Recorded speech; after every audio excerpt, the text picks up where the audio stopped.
ত্রয়োদশ জাতীয় সংসদ নির্বাচন আসন্ন। সবকিছু ঠিক থাকলে আগামী 12 ফেব্রুয়ারি জাতীয় সংসদ নির্বাচন অনুষ্ঠিত হবে। নির্বাচন নিয়ে নানামুখী আলোচনা চলছে। নির্বাচন কতটা নিরপেক্ষ ও সুষ্ঠুভাবে অনুষ্ঠিত হবে তার পাশাপাশি আরও একটি বিষয় আলোচিত হচ্ছে, তা হল ত্রয়োদশ জাতীয় সংসদ নির্বাচনের মাধ্যমে যে রাজনৈতিক দল ক্ষমতাসীন হবে তাদের কী কী চ্যালেঞ্জ মোকাবেলা করতে হবে। আমি মনে করি আগামীতে যারা নির্বাচনে জয়লাভ করে রাষ্ট্র পরিচালনার দায়িত্ব গ্রহণ করবেন তাদের মোটা দাগে 5টি চ্যালেঞ্জ মোকাবেলা করতে হবে। এসব চ্যালেঞ্জ সঠিকভাবে মোকাবেলার ওপর সরকারের সাফল্য ব্যর্থতা নির্ভর করবে। কাজেই যে রাজনৈতিক দল ক্ষমতায় আসবে তাদের বিচক্ষণতার সঙ্গে চ্যালেঞ্জ বা সমস্যাগুলো মোকাবেলা করতে হবে। এই চ্যালেঞ্জগুলোর সঙ্গে আন্তর্জাতিক সম্পর্কও জড়িত থাকবে। নতুন সরকারকে প্রথমেই যে চ্যালেঞ্জ মোকাবেলা করতে হবে তা হল দেশে বিদ্যমান এবং ক্রমাবনতিশীল আইন শৃঙ্খলা পরিস্থিতির উন্নয়ন ঘটানো। বিশেষ করে দেশের বিভিন্ন স্থানে মব ভায়োলেন্স হচ্ছে, তা কঠোর হস্তে দমন করতে হবে।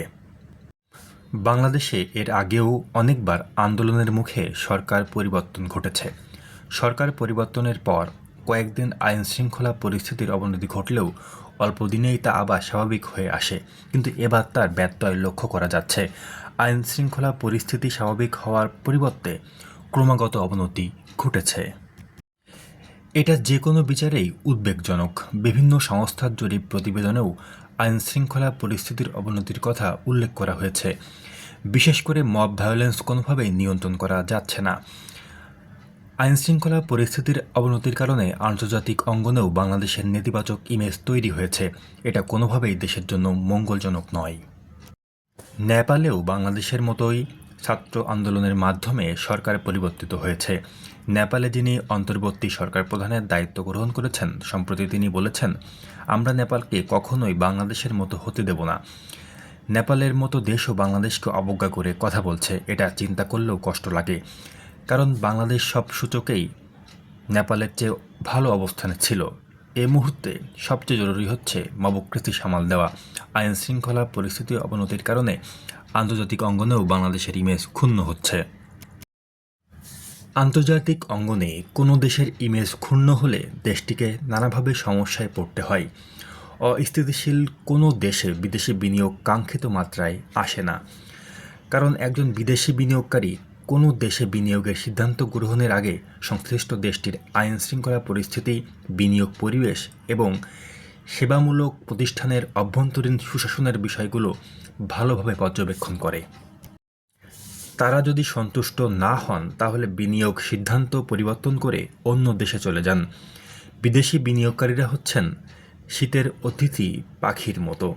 শীতের অতিথি পাখি যেমন কোনো জলাশয়ে পর্যাপ্ত পরিমাণে খাবার এবং জীবনের নিরাপত্তা না পেলে আশ্রয় গ্রহণ করে না, বিদেশি বিনিয়োগকারীরাও তেমনি কোনো দেশে পর্যাপ্ত মুনাফা এবং জীবনের নিরাপত্তা না পেলে বিনিয়োগ করেন না। অর্থনীতির চাকা সচল রাখার জন্য দেশের বাস্তব আইন শৃঙ্খলা পরিস্থিতি স্বাভাবিকীকরণের কোনোই বিকল্প নেই। স্থানীয় ব্যবসায়ী উদ্যোক্তারাও বিশৃঙ্খল পরিস্থিতিতে নতুন বিনিয়োগের সিদ্ধান্ত গ্রহণে দ্বিধান্বিত থাকবেন। তারা চাইবেন রাজনৈতিক সরকারের আমলে দেশের ব্যবসা বাণিজ্যের অনুকূল পরিবেশ সৃষ্টি হোক। বিভিন্ন আন্তর্জাতিক সংস্থা বাংলাদেশের বিদ্যমান ব্যবসা বাণিজ্যের পরিবেশ নিয়ে যেসব প্রতিবেদন প্রকাশ করে থাকে তা খুব একটা সন্তোষজনক নয়। বিশ্বব্যাংকের উদ্যোগে প্রকাশিত সর্বশেষ ইজ অব ডুইং বিজনেস সূচকে 190টি দেশের মধ্যে বাংলাদেশের অবস্থান ছিল 176তম। বর্তমানে ইজ অব ডুইং বিজনেস সূচক বন্ধ আছে। এর পরিবর্তে বিশ্বব্যাংক স্টার্ট বিজনেস নামে একটি সূচক প্রকাশ করেছে। সেখানে 50টি দেশের মধ্যে বাংলাদেশের অবস্থান 4র্থ গ্রেডে। তার অর্থ হচ্ছে বাংলাদেশে ব্যবসা বাণিজ্যের পরিবেশ মোটেও ভালো নেই। এই অবস্থা স্থানীয় এবং বিদেশি বিনিয়োগকারীরা নতুন বিনিয়োগ সিদ্ধান্ত গ্রহণের ক্ষেত্রে নিশ্চিতভাবেই দ্বিধান্বিত থাকবেন, এটাই স্বাভাবিক। তাই যারা নতুন সরকার পরিচালনার দায়িত্ব গ্রহণ করবেন তাদের প্রথম দায়িত্ব হবে যে কোনো মূল্যেই হোক দেশের আইন শৃঙ্খলা পরিস্থিতির উন্নতি ঘটানো। আইনশৃঙ্খলা পরিস্থিতি স্বাভাবিক না থাকলে কোনো সেক্টরেই পরিপূর্ণ সফলতা অর্জন করা সম্ভব নয়। আইনশৃঙ্খলা পরিস্থিতি খারাপ থাকলে একটি ব্যবসা হয়তো ভালো চলতে পারে, তা হলো অস্ত্র ক্রয় বিক্রয়। একটি দেশে অবৈধ অস্ত্রের ব্যবসা সম্প্রসারিত হোক তা কোনো সরকারেরই কাম্য হতে পারে না। অস্ত্র ব্যবসায়ীরা সবসময়ই অরাজকতা পছন্দ করেন, কিন্তু কোনো সুস্থ স্বাভাবিক মানুষ কখনোই অরাজকতা পছন্দ করতে পারেন না। বিশৃঙ্খল পরিবেশে অন্য অর্থনৈতিক কর্মকাণ্ড সব স্থবির হয়ে পড়ে। রাস্তাঘাট নির্মাণ, কলকারখানা স্থাপন সহ সব ধরনের উন্নয়ন কর্মকাণ্ড দেশের আইনশৃঙ্খলা পরিস্থিতি ভালো না থাকলে বিঘ্নিত হতে বাধ্য। তাই উৎপাদন কর্মের সঙ্গে যুক্ত কোনো মানুষই সংঘাতময় পরিস্থিতি প্রত্যাশা করেন না। তারা চান নিরিবিলি পরিবেশে যেখানে তারা শঙ্কাহীনভাবে তাদের কার্যক্রম চালাতে পারবে। ব্যক্তিখাতে ব্যাংক ঋণের প্রবৃদ্ধি আশঙ্কাজনকভাবে কমে গেছে। বর্তমানে ব্যক্তিখাতে ব্যাংক ঋণের প্রবৃদ্ধি 7% নিচে নেমে এসেছে, যা বিগত 20 বছরের মধ্যে সর্বনিম্ন। শিল্পে ব্যবহার্য ক্যাপিটাল মেশিনারিজ, কাঁচামাল ও মধ্যবর্তী পণ্য আমদানিও কমেছে আশঙ্কাজনকভাবে। ব্যক্তিখাতে ব্যাংক ঋণের প্রবৃদ্ধি কমার অর্থ হচ্ছে উৎপাদনশীল খাতে স্থবিরতা দেখা দেওয়া। এই অবস্থা দীর্ঘদিন ধরে চলতে থাকলে দেশের অর্থনৈতিক প্রবৃদ্ধির চাকা থমকে দাঁড়াবে। 24শে জুলাই গণ অভ্যুত্থানের পর বিদেশি বিনিয়োগ হ্রাস পেয়েছে। গত ডিসেম্বর মাসে পণ্য রপ্তানি আয় আগের বছরের একই সময়ের তুলনায় 14.25% হ্রাস পেয়েছে। এটা কোনোভাবেই আমাদের জন্য ভালো লক্ষণ নয়। দেশের ব্যবসায়ী উদ্যোক্তারা এখন ধীরে চলো নীতি অনুসরণ করেছেন। তার মানে তারা মনে করছে দেশের ব্যবসায়ী উদ্যোক্তারা এখন ধীরে চলো নীতি অনুসরণ করছেন। তারা মনে করছেন নির্বাচিত রাজনৈতিক সরকার ক্ষমতায় না আসা পর্যন্ত পরিস্থিতির ইতিবাচক উন্নতি হবে না। তাই তারা নির্বাচিত রাজনৈতিক সরকারের জন্য অপেক্ষা করছেন। নির্বাচিত সরকারের জন্য একটি বড় চ্যালেঞ্জ হবে সম্ভাবনাময় উদ্যোক্তাদের আবারও ব্যবসা বাণিজ্যের অঙ্গনে ফিরিয়ে আনা। নির্বাচিত সরকারের জন্য প্রাকৃতিক দুর্যোগ মোকাবেলা করার ক্ষেত্রে বিরাট চ্যালেঞ্জের মুখোমুখি হতে হবে। বাংলাদেশ অবস্থানগত কারণেই দুর্যোগপ্রবণ একটি দেশ। প্রতি বছর বিভিন্ন ধরনের প্রাকৃতিক দুর্যোগ আমাদের মোকাবেলা করতে হয়। বন্যা, ঘূর্ণিঝড়, নদী ভাঙন প্রায় প্রতি বছরই বাংলাদেশের মানুষকে বিপর্যস্ত করছে। ইদানিং আবার ভূমিকম্পের প্রবণতা শুরু হয়েছে। প্রাকৃতিক দুর্যোগ কিভাবে সামাল দেওয়া যায়, অন্ততপক্ষে প্রাকৃতিক দুর্যোগের ফলে সৃষ্ট আর্থিক ক্ষতি কিভাবে নিয়ন্ত্রণের মধ্যে রাখা যায় তা নিয়ে জাতীয় পর্যায়ে উপযুক্ত পরিকল্পনা গ্রহণ ও বাস্তবায়নের উদ্যোগ নিতে হবে। বড় ধরনের প্রাকৃতিক দুর্যোগ ঘটলে সরকার উন্নয়ন কার্যক্রমে মনোযোগ দিতে পারে না।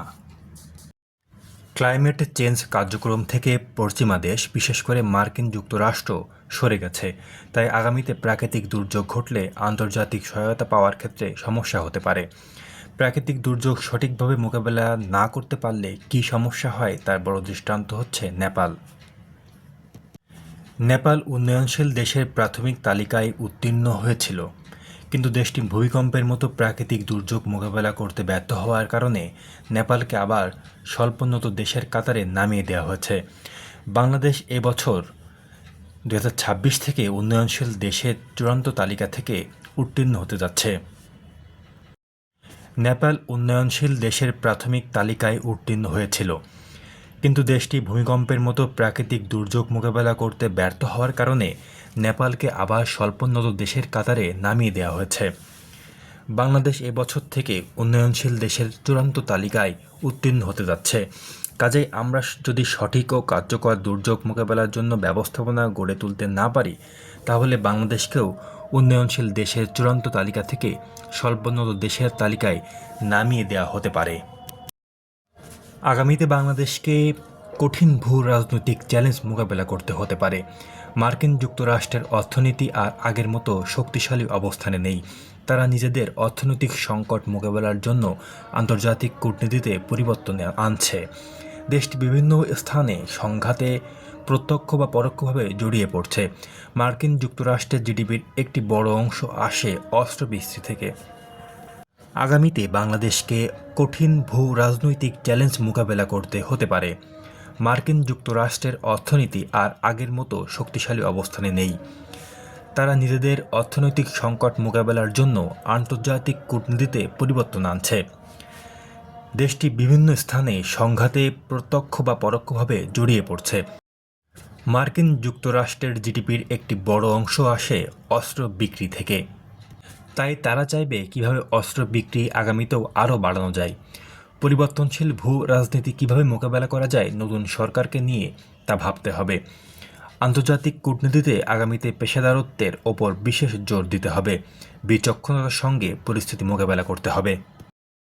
নতুন সরকারের জন্য রোহিঙ্গা উদ্বাস্তু সংকট নিরসন করাটাও গুরুত্বপূর্ণ চ্যালেঞ্জ হয়ে দেখা দেবে। রোহিঙ্গা শরণার্থীরা অনেক দিন ধরেই বাংলাদেশে অবস্থান করছে। এটা অনন্তকাল ধরে চলতে পারে না। কীভাবে মিয়ানমারের সঙ্গে আলাপ আলোচনার মাধ্যমে রোহিঙ্গা শরণার্থীদের তাদের দেশে পাঠানো যায় তা নিয়ে কাজ করতে হবে। বাংলাদেশের কাছে প্রতিবেশী দেশ যারা বাংলাদেশের 3 দিক ঘিরে আছে, সেই ভারতের সঙ্গে বাংলাদেশের দ্বিপাক্ষিক সম্পর্ক বর্তমানে খুব একটা ভালো নেই।